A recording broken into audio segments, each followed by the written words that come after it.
Bueno, damos gracias a Dios por cada uno de ustedes, los que nos miran a través de alguna plataforma, en Facebook, YouTube. Igualmente damos gracias a Dios. Esperamos sea de bendición para sus vidas. Damos gracias a Dios por las personas que nos visitan con nosotros. Esperamos se sientan en casa y en familia. Aquí tienen una familia espiritual que está dispuestos a abrir sus brazos y hacerlos sentir en casa. Amén.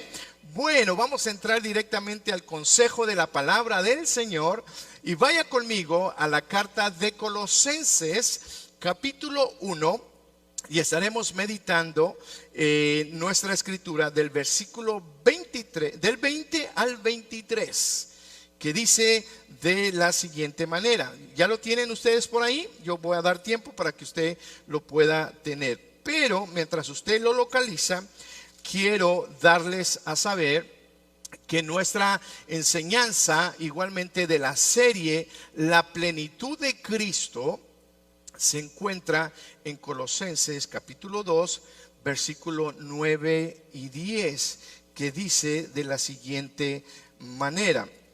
No tiene que buscarlo, yo lo voy a leer, pero esta es la base de nuestra serie, que dice de la siguiente manera: mirad que nadie os engañe por medio de filosofías huecas, sutilezas según la tradición de los hombres, conforme a los rudimientos del mundo y no según Cristo. Porque en Él habita corporalmente toda la plenitud en Cristo, y vosotros estáis completos en Él, y Él es la cabeza de todo principado. Padre Dios, el día de hoy te damos muchas gracias por esta hermosa bendición de poder escudriñar tu escritura. Pedimos que tu palabra, Señor, sea nuestra vida, nuestro corazón, a cada uno de nuestros oyentes, y sobre todo que tú seas glorificado y que Cristo sea exaltado a través de nosotros. En Cristo Jesús, Padre, te damos gracias. Amén. Bueno, ahora sí, voltea rápidamente allí su hoja o ahí mismo y vamos a ver la escritura central que se encuentra en Colosenses capítulo 1, versículo 20 al 23, y lo he titulado en la enseñanza del día de hoy: Cristo preeminente y suficiente para nuestra redención. Cuando yo declaro y hago esta declaración de que Cristo es preeminente y que también Cristo es suficiente para nuestra redención, dando a entender que no hay otra fuente para nuestra salvación. No hay ninguna religión establecida en este mundo el cual pueda producir salvación. Y esto es lo hermoso. Cuando nosotros hablamos de salvación, estamos hablando de haber sido posicionados de la posición de condenación eterna a la posición de vida eterna con Cristo Jesús. Y no solamente estamos hablando de una posición, porque vamos a estar meditando más profundamente en ello, sino que esta posición que nos condenaba hacia una eternidad separados de Dios, igualmente nos llevaba a negarnos la comunión o el acercamiento a Dios. Pero ahora en Cristo Jesús, y ahora en la posición que Cristo Jesús nos ha depositado y nos ha puesto, no solamente nos ha dado salvación, sino que tenemos la bendición de tener comunión con Dios el Padre. Esa es una bendición que no todo mundo tiene. Todo mundo conoce de Dios, escucha de Dios, pero no todo mundo tiene una relación, un caminar con Dios. Y para eso Cristo vino, para que nosotros no solamente tengamos salvación, sino que también tengamos esa bendición y ese privilegio de tener esa comunión con Cristo Jesús. Cuando yo hablo de redención, estoy hablando de salvación, estoy hablando de tener esta comunión. ¿Qué dice la Escritura? De la siguiente manera, todo esto está hablando de la persona de Cristo Jesús. Toda esta escritura dice, y por medio de Él, o sea, de Cristo, dice, Él reconcilió consigo todas las cosas, así las que están en la tierra como las que están en los cielos, y haciendo la paz mediante su sangre en la cruz. Y vosotros también eras en otro tiempo extraños y enemigos en vuestra mente, haciendo malas obras. Ahora os ha reconciliado en su cuerpo de carne por medio de la muerte, para presentarnos santos, sin mancha e irreprensibles delante de Él. Pero aquí viene una condición: si en verdad permanecéis fundados y firmes en la fe, sin movernos de la esperanza del evangelio que habéis oído, el cual se predica en toda la creación que está debajo de los cielos, del cual yo, Pablo, fui hecho ministro. ¿Qué podemos observar en esta escritura? Lo que nosotros observamos en esta escritura, podemos observar la reconciliación que cada uno de nosotros como creyentes hemos recibido en Cristo Jesús. Y no solamente esta reconciliación, sino que también es un mensaje de esperanza para aquellos que no han sido reconciliados con Dios. La palabra es muy clara. Y Pablo está hablando a la iglesia de Colosa y le dice: ustedes en otro tiempo eran extraños y eran enemigos de Dios, pero ahora han sido reconciliados con Dios. Hay dos clases de personas en este mundo: los enemigos, los extraños que son delante de Dios, y aquellos que han sido perdonados. Usted y yo, si usted me escucha, mi amado oyente, usted está posicionado en alguno de estos dos lugares. Si usted es creyente, entonces usted ha sido reconciliado con Dios. Pero si usted no ha sido reconciliado con Dios a través de la persona de Cristo Jesús, déjeme decirle, es mala noticia, pero también tengo buena noticia: usted está enemistado con Dios. Y no simplemente enemistado, sino también es extraño. Dios no lo conoce a usted. Pero el día de hoy usted va a escuchar un mensaje de esperanza que puede ser trasladado de ser enemigo de Dios a ser amigo de Dios a través de la persona de Cristo Jesús. ¿Cuántos dicen gracias, Señor, por esa esperanza? Amén. Como ya hemos observado, mis amados hermanos, la carta está dirigida a los creyentes y fieles en Cristo en la iglesia de Colosa. Resaltamos en los primeros capítulos, en los primeros versículos del capítulo 1, que Pablo alaba y halaga la fe, la esperanza y el amor del creyente. Y esos son elementos que deben de vivir y deben ser reflejados en cada una de las personas que hemos sido reconciliados: el amor, la fe y la esperanza. Y Pablo está hablando a la iglesia de Colosa para felicitarlos y también para animarlos a seguir combatiendo una herejía que se había filtrado y que estaba amenazando la fe de los creyentes. Por eso en el versículo final que nosotros leímos, nosotros podemos ver que Pablo dice: si permanecéis en la esperanza. Esto de permanecer requiere diligencia, y Pablo está hablando a la iglesia de Colosa para ayudarles, animarles y a fortalecerles en su vida y en su caminar cristiano. Todos nosotros que hemos venido a Cristo tenemos esa comunión con Dios, pero también tenemos problemas y dificultades. Si usted es casado, igualmente tiene problemas en su matrimonio. Tiene hijos, tiene problemas con sus hijos. Trabaja, tiene problemas con algún compañero de trabajo, con algún jefe inmediato. Este es el sistema de este mundo caído. Nuestra fe siempre va a estar igualmente siendo confrontada. El sábado pasado, yo creo ya los conté a algunos de ustedes, pero hablando de nosotros como creyentes, luchamos. Les compartía a mis hermanos la anécdota de este cristiano que se había convertido al Señor, pero era bueno para los golpes así sin Cristo. Parecía reguilete, golpeaba a todo mundo. Y viene a Cristo. Y había, claro, compañeros de trabajo que siempre estaban instigándole para probar su fe, a ver si era una fe sincera. Y de repente este muchacho, cuando estaba instigando a este nuevo creyente, ¡guau!, le da un derechazo. Y aquel ingrato va y cae en la pared, ¡guau!, cae en la pared y se agarra sus cachetes, su cara, y le dice: ¿no que eras cristiano?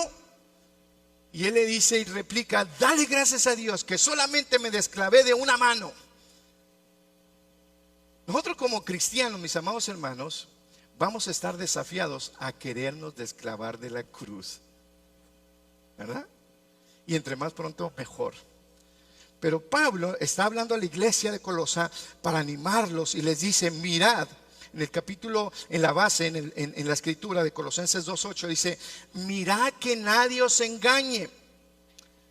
Dice, el engaño, mis amados hermanos, puede ser inducido por halagos, puede ser por mentiras, puede ser por algún momento vulnerable de culpabilidad, puede ser también, o puede interpretarse, el engaño puede interpretarse como un fraude, como una seducción.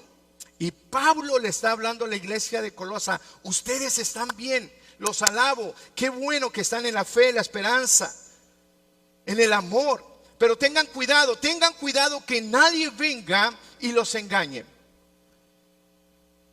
Y hace énfasis de la importancia que cada uno de nosotros tenemos que estar al pendiente y dispuestos todo el tiempo, dejando y permitiendo que el Espíritu Santo siga obrando en nuestras vidas. Y como hemos estado viendo, ¿cuál era este pensamiento que Pablo viene a contrarrestar?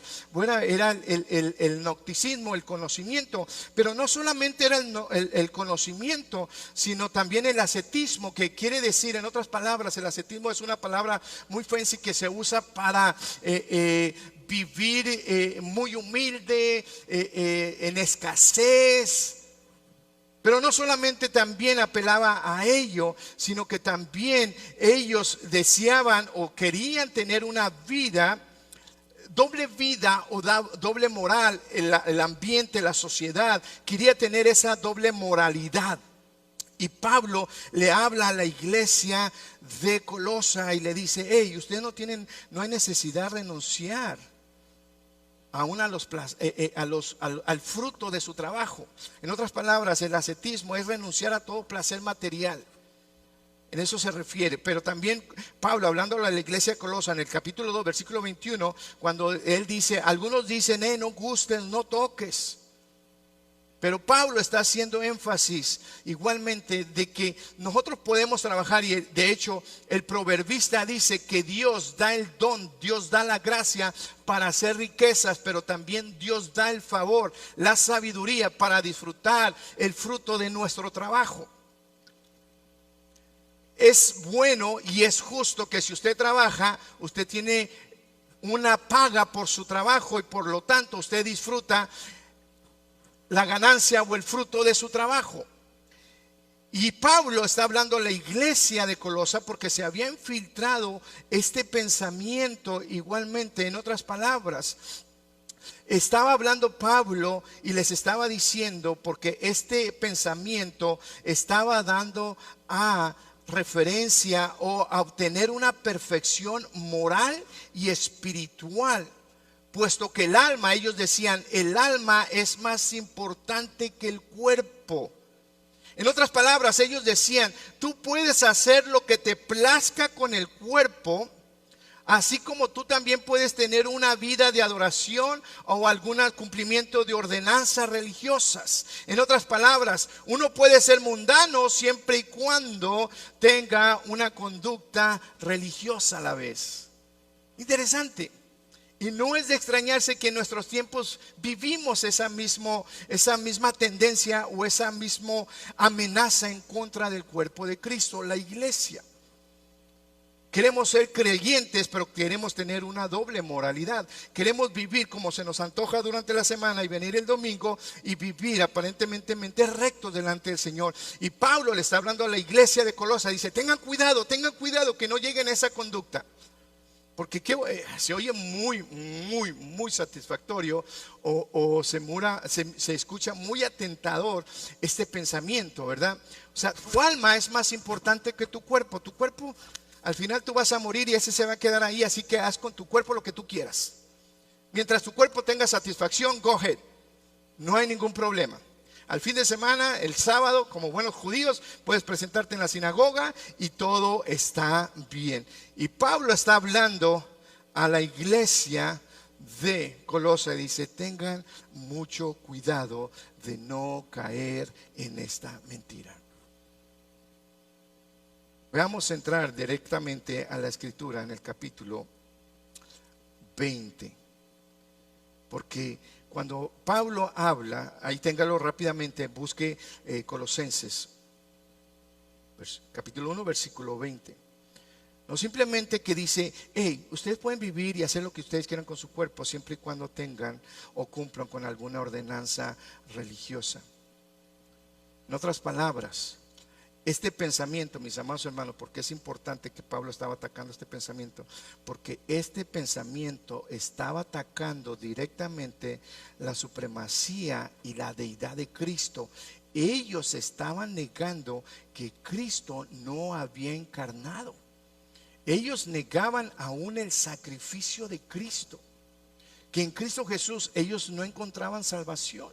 Por eso Pablo hace el énfasis y hace la diferencia del cuerpo. Y como hemos estudiado anteriormente, el cuerpo es importante para Dios, a tal magnitud que Cristo Jesús encarnó. Y cuando nosotros hablamos y estudiamos la doctrina de Cristo, la cristología, nosotros podemos ver que Dios mismo encarnado en la persona de Jesucristo viene y se identifica con nosotros. Pero había este pensamiento que estaba atacando la supremacía y la deidad de Cristo, su encarnación y su mesianismo, conduciendo a un pensamiento de docetismo. En otras palabras, que Cristo parecía que tenía cuerpo, pero nunca fue de cuerpo y hueso. Recuerden aquella escritura cuando aún el Señor Jesús resucita y se presenta delante de sus discípulos y pasa todas esas paredes con su cuerpo glorificado, y Él se pone a comer. Y algunos dudaban y Jesús le dice, los espíritus no comen. Y el Señor Jesús, después de haber resucitado, dice que disfrutó. Y le dice a Tomás, ok, mete tu dedo, mira, siénteme.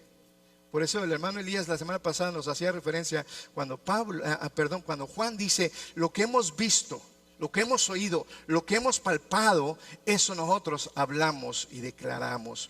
Así que este pensamiento estaba fuertísimo en la iglesia de Colosa.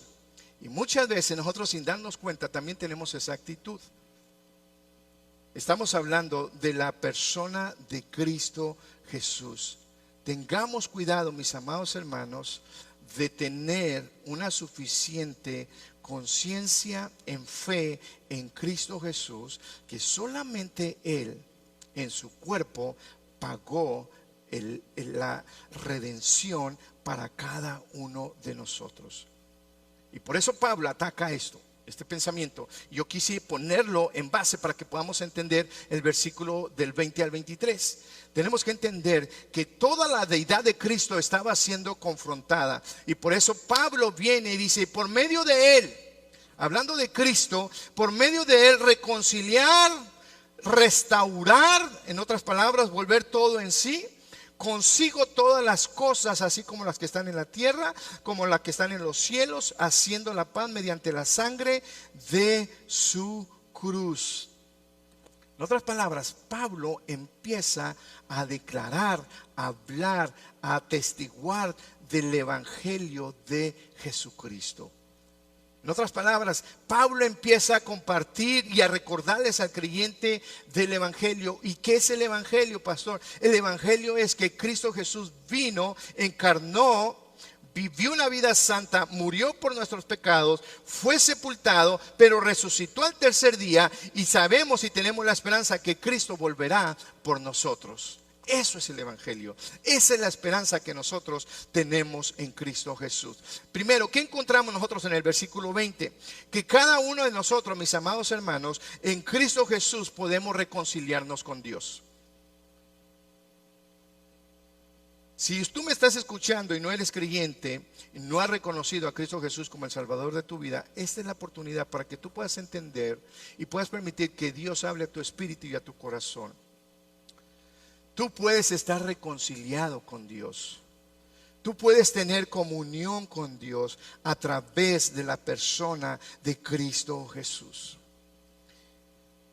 Y dice que Él restauró o reconcilió todas las cosas.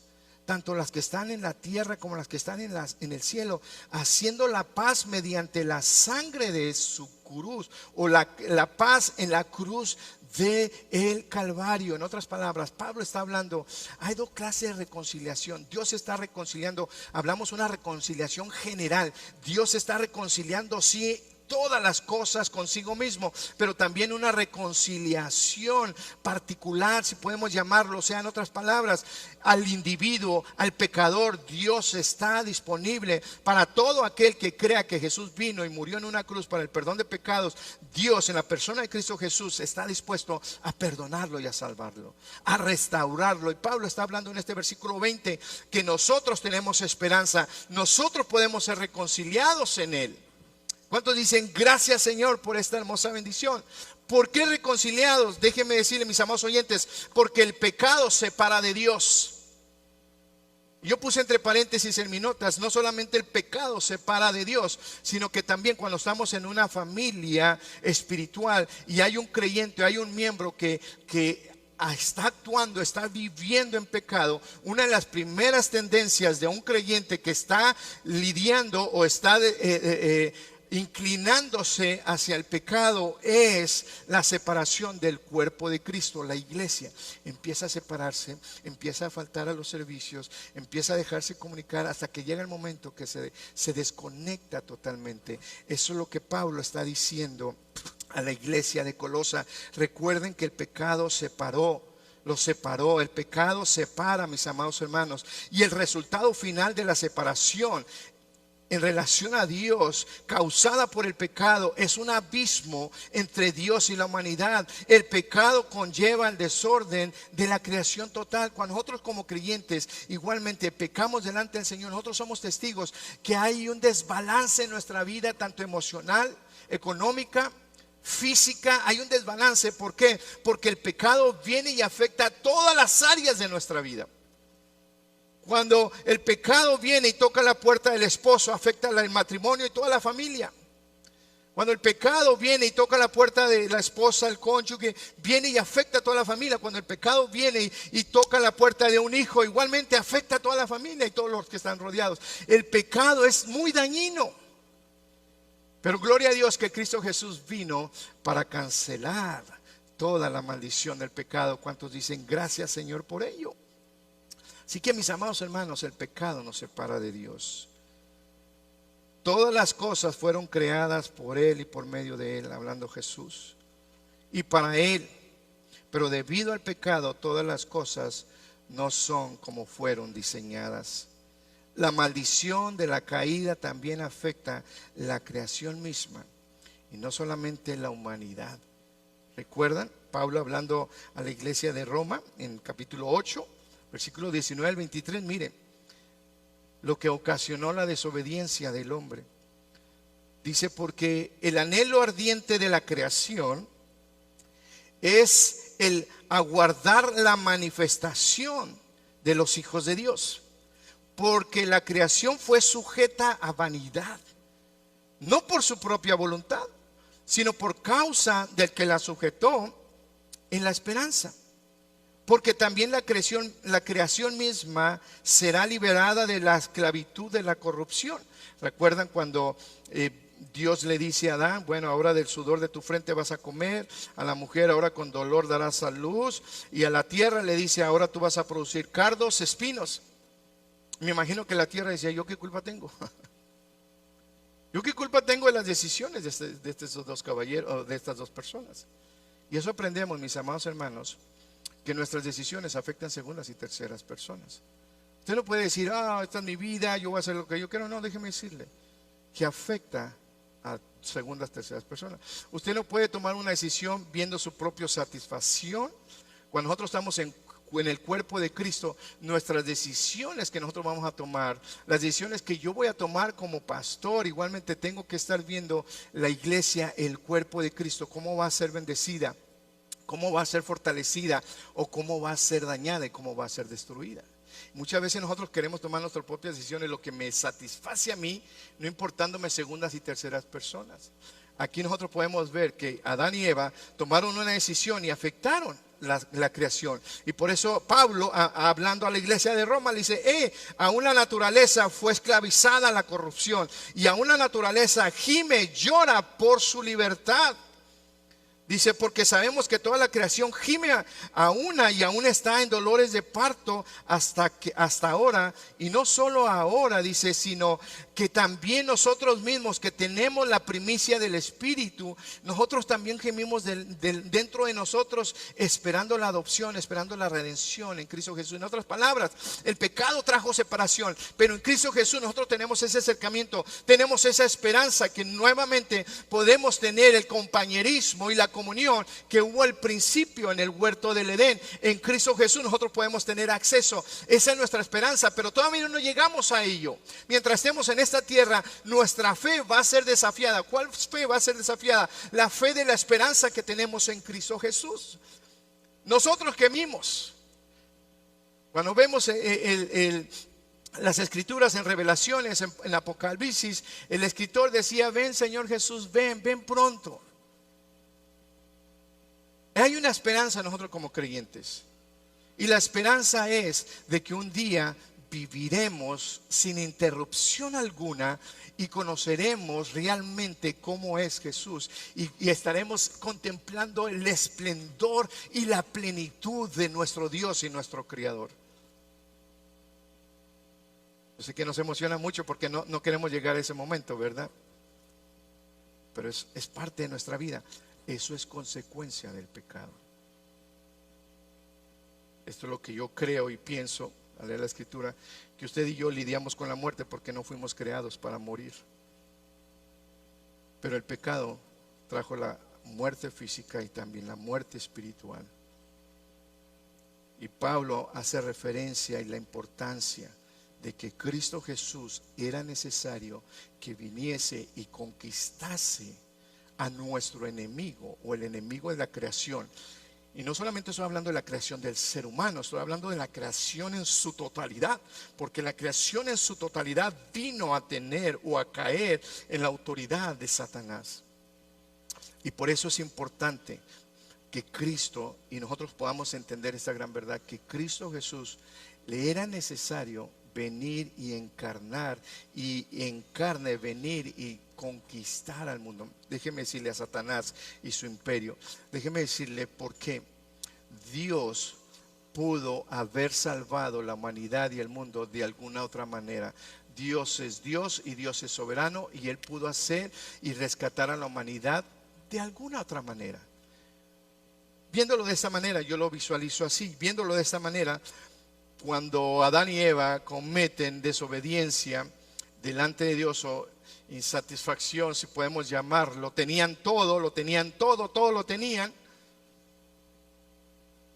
pero otra vez viene este principio, el engaño de lo que estamos hablando. Y Pablo dice, tengan cuidado que no vaya a suceder lo que sucedió en el huerto del Edén, que no vayan a ser engañados, que su fe no vaya a ser tropezada, que en otras palabras su fe está puesto en lo que Él ha dicho, lo que Dios ha dicho, lo que la Escritura ha dicho, lo que nosotros tenemos en la Escritura. Dios pudo haber salvado a la humanidad de cualquier otra manera. Dios pudo arrebatarle en ese momento a Satanás la autoridad y decirle, esto es mío, yo lo creé, esto me pertenece. Pero Dios, aún Dios es justo en este plano, si puedo llamarlo. Dios le cedió la autoridad a Adán, a Eva, de crear y cuidar toda la creación de Dios. Dios le delegó esa autoridad, pero Adán y Eva traspasaron esa responsabilidad y autoridad sobre Satanás cuando desobedecieron.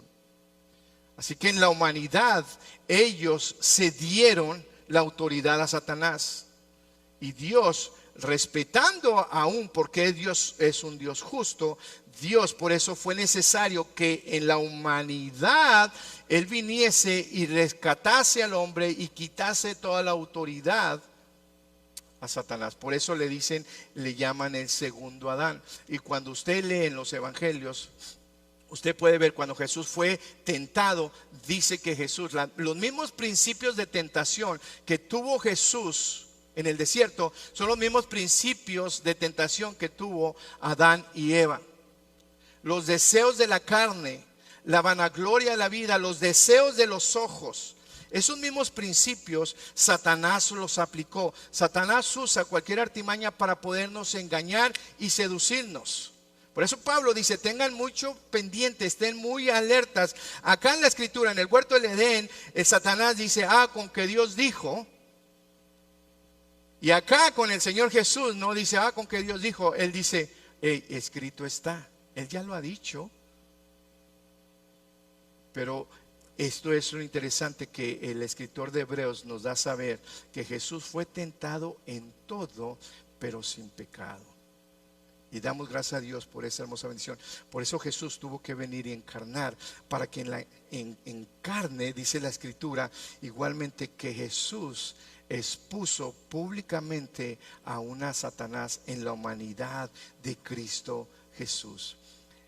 ¿Qué conocemos? Nosotros entendemos la reconciliación en Cristo Jesús, porque nosotros estábamos separados, éramos extraños, éramos enemigos. Mire lo que dice el versículo 21. Y vosotros también, que éramos en otro tiempo. Esto está hablando a los creyentes y le está diciendo, recuérdense en ustedes, recuerden cómo eran ustedes antes. En otro tiempo eran extraños, eran enemigos en vuestra mente. Dice, haciendo, su estilo de vida era hacer malas obras, pero ahora habéis sido reconciliados. Gloria a Dios por esto, porque Él dice, en otro tiempo eras extraños. Habla de un adjetivo, les está diciendo, esto era lo que ustedes eran antes. Eran extraños y eran enemigos. Estaban en una condición, eran hacedores de maldad. Estaban en una posición, eran extraños y eran enemigos. Pero gracias a Dios que en Cristo Jesús ahora ustedes son reconciliados. Y mire, Pablo, cuando habla de extraños y enemigos, Pablo está haciendo una referencia al contexto en el cual ellos vivían. Cuando nosotros hablamos de extraños, Pablo está usando esta palabra con la connotación de hablar de un extranjero, como una persona marginada. Y en el tiempo que Pablo estaba escribiendo esta carta, igualmente estos términos de ser extraño eran términos legales en el tiempo antiguo. En otras palabras, un extraño legalmente no tenía beneficio alguno, no podía disfrutar. Y sobre todo si estamos hablando del Imperio Romano, ellos no podían disfrutar ningún beneficio, ni porque eran extraños. En otras palabras, legalmente no tenían ningún beneficio. Estaban fuera de los derechos de la ciudadanía romana y de los beneficios. Estas personas extrañas eran extranjeros, marginados, resentidos y despreciados. Y Pablo le está hablando a la iglesia de Colosa, eso era la que ustedes eran antes. Ustedes no tenían derecho de las bendiciones del reino de los cielos. Ustedes no podían disfrutar de la bendición y el compañerismo con Dios el Padre. Antes ustedes eran extraños, pero ahora en Cristo Jesús legalmente ustedes pueden disfrutar de toda la bendición de Dios.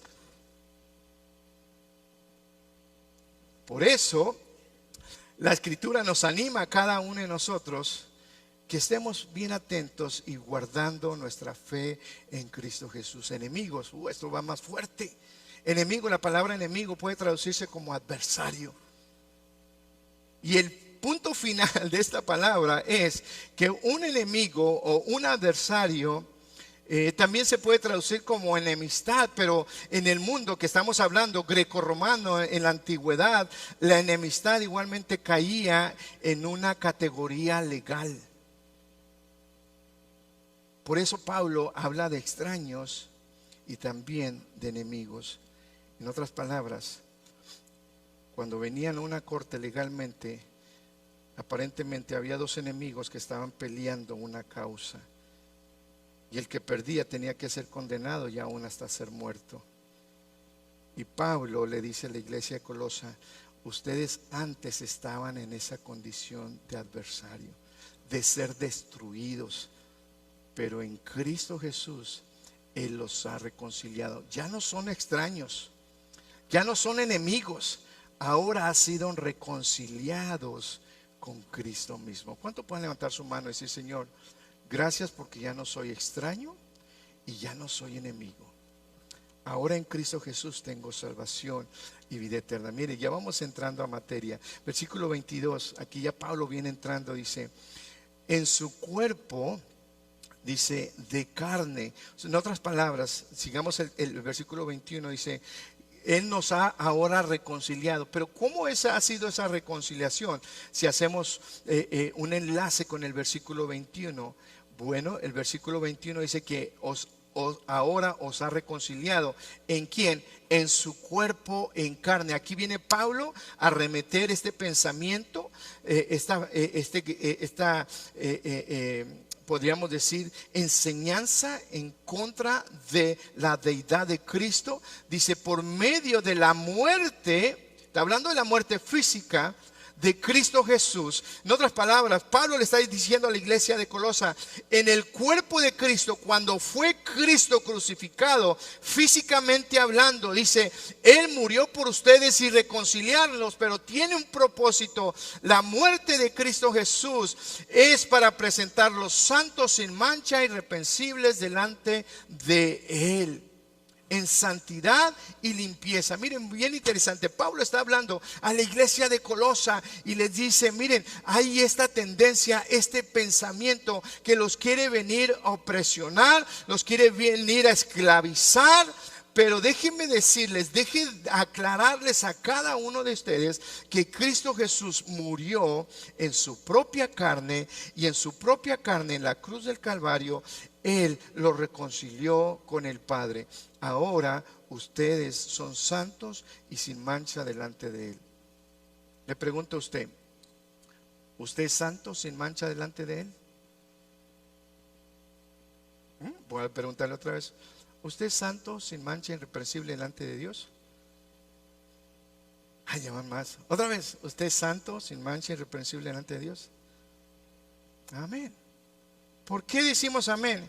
Porque no es en nuestras obras. Pablo está diciendo, no hay nada que tú puedas hacer para estar santo y sin mancha delante de Él. Él ya lo ha hecho por ti. Lo que nosotros debemos y apelar es venir, arrepentirnos, pedir perdón a Dios, reconocer el sacrificio de Cristo Jesús en la cruz del Calvario, y este produce la santidad en nuestras vidas. Usted y yo, Pablo le está hablando a la iglesia de Colosa, vamos a estar lidiando con las situaciones de este mundo, pero Pablo le dice, quiero que ustedes estén seguros que ustedes son santos y sin mancha e irreprensibles delante de Dios, que cuando venga el enemigo y quiera acusarlos, ustedes recuerden la obra redentora de Cristo Jesús en la cruz del Calvario. Y creo que esta enseñanza o este principio a nosotros cada día nos ataca, pero la palabra del Señor también nos enseña que si nosotros en Cristo hemos pecado, abogado tenemos ante el Padre, a Jesucristo el justo. Esto no quiere decir que nosotros como pecadores, como cristianos, como hijos de Dios no vamos a cometer pecado. Bien sencillo, siempre se lo he dicho. La palabra del Señor dice que el saber hacer lo bueno y no hacerlo ya no es pecado. Ya pecamos. Muchas cosas que nosotros pudimos haber hecho y no lo hicimos, ya calificamos como pecado. ¿Qué tenemos que hacer? Arrepentirnos y pedirle perdón a Dios. Así que en Cristo Jesús, Él nos ha reconciliado, nos ha presentado santos, sin mancha e irreprensible delante de Él. Pero esto es lo más interesante. En el versículo 23, esto requiere obediencia y sometimiento a Cristo. Pablo apela nuevamente y les dice, si en verdad permanecéis fundados y firmes en la fe, y sin movernos de la esperanza del evangelio que habéis oído, el cual se predica en toda la creación que está debajo del cielo. ¿Qué nos da a entender Pablo aquí? Pablo le está hablando a la iglesia de Colosa, tengan mucho cuidado de seguir permaneciendo en la fe en Cristo Jesús. Va a haber momentos donde ustedes van a querer dudar de la salvación, de la redención de Cristo Jesús hacia su vida, hacia su familia, a sus generaciones. Pablo habla y le dice a la iglesia de Colosa, tengan cuidado, manténganse en la verdad, permanezcan en la verdad. Como Pablo ya había escuchado de la fe, la esperanza y el amor de ellos, Pablo los anima a seguir continuando en la fe. Y el día de hoy Pablo nos hace una invitación a cada uno de nosotros también. que reconozcamos que solamente en Cristo Jesús nosotros tenemos salvación y vida eterna. Y no simplemente que tenemos salvación y vida eterna, sino que ahora nosotros tenemos la oportunidad igualmente de compartir este amor y esta gracia hacia aquellos que no lo conocen. Va a haber gente que va a refutar nuestra fe. Va a haber personas que van a venir y nos van a desafiar en nuestra fe en Cristo Jesús. Va a haber una llamada de teléfono de un médico que va a desafiar nuestra fe en Cristo Jesús. Va a haber una llamada tal vez del banco que va a desafiar nuestra fe en Cristo Jesús. Tal vez vamos a llegar un día a nuestro trabajo y la noticia que nos den en nuestro trabajo va a desafiar nuestra fe. Y Pablo nos anima a cada uno de nosotros como creyentes, no importando lo que esté sucediendo en nuestro contorno, nosotros tenemos que enfocarnos en lo que es eterno y lo que es verdadero. Y lo que es eterno y es verdadero es Jesucristo. Pablo, en conclusión, Pablo siente la lucha de la fe de cada creyente.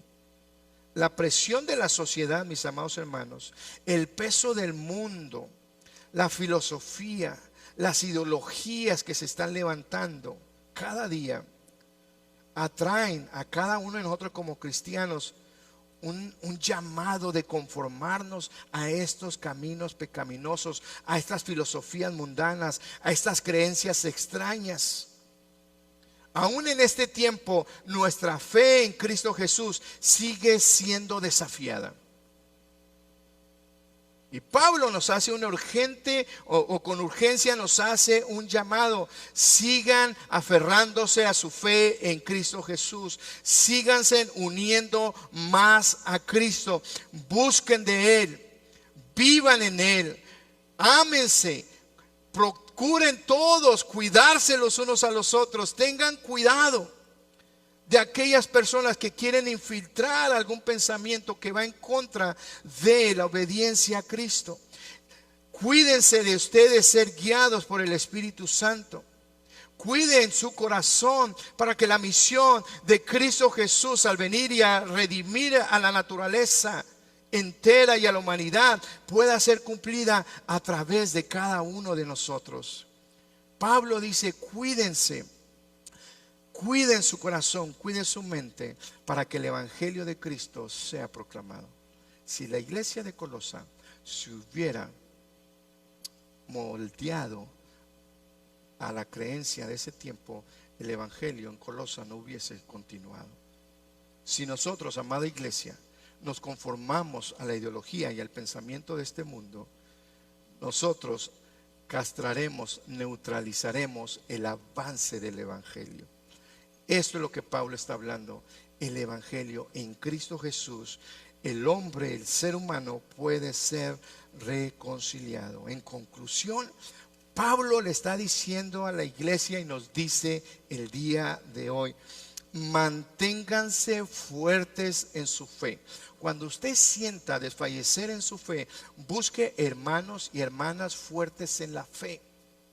Busque consejo a personas que buscan a Dios en oración, que pasan tiempo en la meditación de la palabra del Señor, para que usted pueda mantenerse fuerte. Cuando usted se sienta que está debilitándose en su fe, tenga cuidado de no ser engañado, sino busque, tome la iniciativa de mantenerse fuertes en la fe, fundados, firmes, sin moverse de la esperanza que está en Cristo Jesús. Pablo nos hace una invitación el día de hoy, como lo hizo a la iglesia de Colosa en el tiempo antiguo. Amada familia Foni en español, estad firmes, manténganse fuertes en su esperanza, sean constantes, seamos determinados y fieles a la verdad del Evangelio. No podemos negociar el Evangelio. El día de hoy Pablo nos hace esta hermosa invitación. Pablo nos dice: ustedes ya han sido santificados, han sido presentados delante de Dios sin mancha, irreprensibles, pero tengan cuidado de ustedes permanecer en la fe.